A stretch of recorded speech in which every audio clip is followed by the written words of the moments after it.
Hello children, welcome to mathematics online class. In the previous video, we discussed about geometrical meaning of zeros of linear polynomial. In this video, we are going to learn geometrical meaning of zeros of quadratic polynomial. Now let us take a quadratic polynomial p of x equals to x square minus 3x minus 4. Now if I want to know zeros of x square minus 3x minus 4, I should take the value of the polynomial x square minus 3x minus 4 equals to 0. So we can use the concept of splitting the middle term. Minus 4 into x square, it is minus 4x square. Minus 4x square we can factorize in such a way that the sum of these two factors will be minus 3x. So in what way we can write? We can write as minus 4x and x. If you multiply minus 4x into x, it is minus 4x square. Minus 4x plus x, it is minus 3x. Now I am going to write x square minus 4x plus x minus 4 equals to 0. Now we can take x common from first two terms. If we take x common, we will get x minus 4 plus, if I take 1 common from the next two terms, we will get again x minus 4, and we can take x minus 4 common. X minus 4 of x plus 1 is 0. That is, either x minus 4 can be 0 or x plus 1 can be 0. That is, x equals to 4 or x equals to minus 1. So actually 4 and minus 1, we can say zeros of the polynomial x square minus 3x minus 4. Now what about the geometrical meaning of these zeros 4 and minus 1? So the geometrical meaning is nothing but, if we draw graph of x square minus 3x minus 4, it intersects x axis at 4 comma 0 and minus 1 comma 0. Okay, once again I am repeating, if we draw graph of x square minus 3x minus 4, it intersects x axis at 4 comma 0 and minus 1 comma 0. That is the actual geometrical meaning of zeros of quadratic polynomial. Okay, let's see the graph of x square minus 3x minus 4. Before going to take graph, we need solutions for the given quadratic polynomial. So I have substituted some values here, x value minus 2, minus 1, 0, 1, 2, 3, 4, 5. If I substitute x values, I got different values of the polynomial x square minus 3x minus 4. Those are I am taking as y values. Okay. If I substitute x value minus 2 in this polynomial, we got 6. That is nothing but y value. So these all are solutions. What are those? Minus 2 comma 6, minus 1 comma 0, 0 comma minus 4, 1 comma minus 6, 2 comma minus 6, 3 comma minus 4, 4 comma 0 and 5 comma 6 are the solutions of the given quadratic polynomial. So if you plot these points on graph paper, so you will get this type of curve for a quadratic polynomial. So this shape is called parabola. Okay, so we can say that the graph of the quadratic polynomial is what? Parabola. Now this parabola intersecting x-axis at minus 1 comma 0 and 4 comma 0. If we factorize x square minus 3x minus 4 also, we got two zeros. What are those? 4 and minus 1. Now if we draw graph of x square minus 3x minus 4 also, the graph intersecting x-axis at minus 1 comma 0 and 4 comma 0. So the x coordinate of these 2 points, what are these 2 points? Minus 1 comma 0 and 4 comma 0. What are the x coordinates? Minus 1 and 4.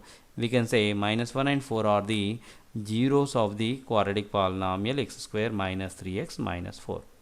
Either we can find zeros using splitting the middle term, and we can find zeros from the graph also. So from this what we can understand, the graph of the quadratic polynomial is parabola, and the parabola in this situation, the parabola intersecting x-axis at 2 points. Now there are three cases can happen for a quadratic polynomial. Let's take the first case. In both the graphs, the parabola intersecting x-axis at 2 points, right?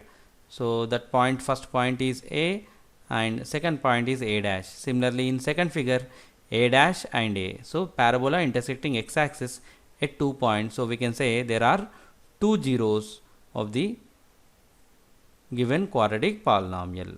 Now here, if you observe the first figure, the parabola opening downwards, and second figure, the parabola opening upwards. So when the parabola opened downwards and when the parabola opened upwards, it will be depends on the coefficient of x square. So what is the coefficient of x square? It is A. It depends on A. Sometimes it opens upwards and some other times it opens downwards. Now when the coefficient of A is negative, then the parabola opened downwards. So the first figure, the parabola opened downwards, in which situation? Whenever the A value is negative.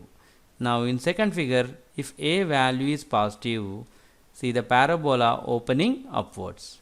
Okay. So what is first case? In first case, we can understand that there are two zeros for given quadratic polynomial. Now second case, see here also these are the two parabolas, and the first parabola intersecting x-axis at only one point. In second figure also the parabola intersecting x-axis only at one point. So we can say in second case the parabola having only one zero. How many number of times intersecting x-axis? The parabola intersecting x-axis only one time. So we can say it is having only one zero. And in first case, see the parabola opening downward, so we can say A less than 0. The second figure, parabola opening upwards, so we can say A greater than 0. That is, coefficient of x square is negative for first graph. The coefficient of x square is positive for the second graph. Now this is the third case. So in this case, the parabola not intersecting x-axis.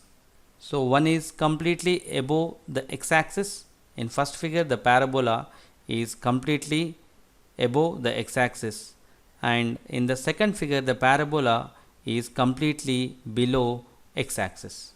So first figure we can say, first graph we can say it is about A greater than 0 because it is opening upwards.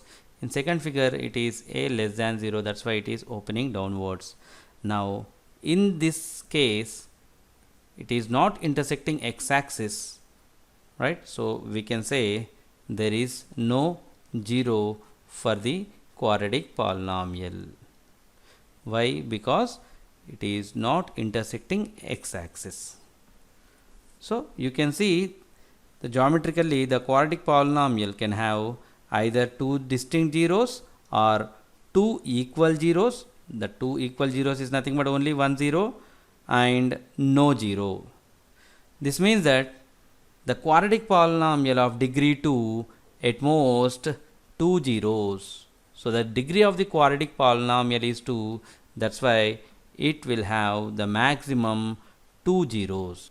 So from this we can understand that the graph of the quadratic polynomial is parabola, and the parabola intersect x-axis at 2 times, 1 time, or it doesn't intersect x-axis. Now let's see the graph of cubic polynomial.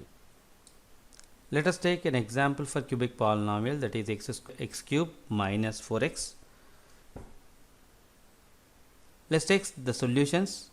If I substitute x value minus 2, I got the value of the cubic polynomial is 0. So minus 2 comma 0 is one solution. Similarly, minus 1 comma 3, 0 comma 0, 1 comma minus 3 and 2 comma 0 are solutions of the polynomial.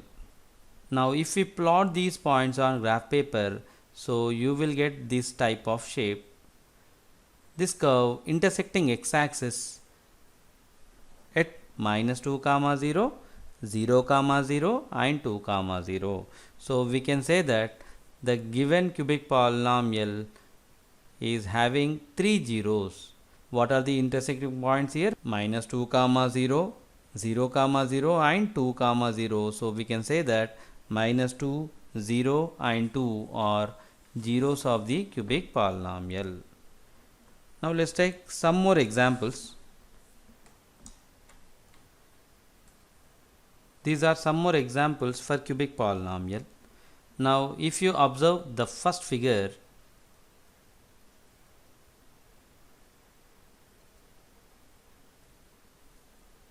in this figure, the graph intersecting x-axis only at one point, that is 0 comma 0.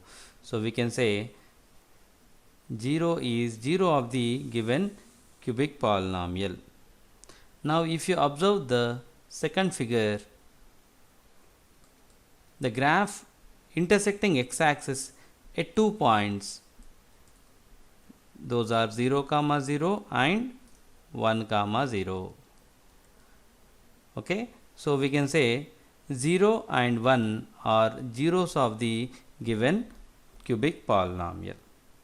Okay, so from these examples we can understand that there are at most 3 zeros for any cubic polynomial. So if any polynomial of degree 3 can have at most 3 zeros. Now let us discuss how we can find the number of zeros for the given graph.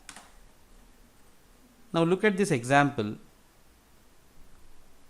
Here there are 6 graphs. So the polynomial is p of x, and we need to identify how many number of zeros are there for given polynomial p of x. Now if you observe the first figure, the graph of p of x intersecting x-axis only at one point, therefore we can say the number of zeros for first figure is 1. Now in second figure, the graph of p of x intersecting x-axis at 2 points, therefore we can say there are 2 zeros for the second graph.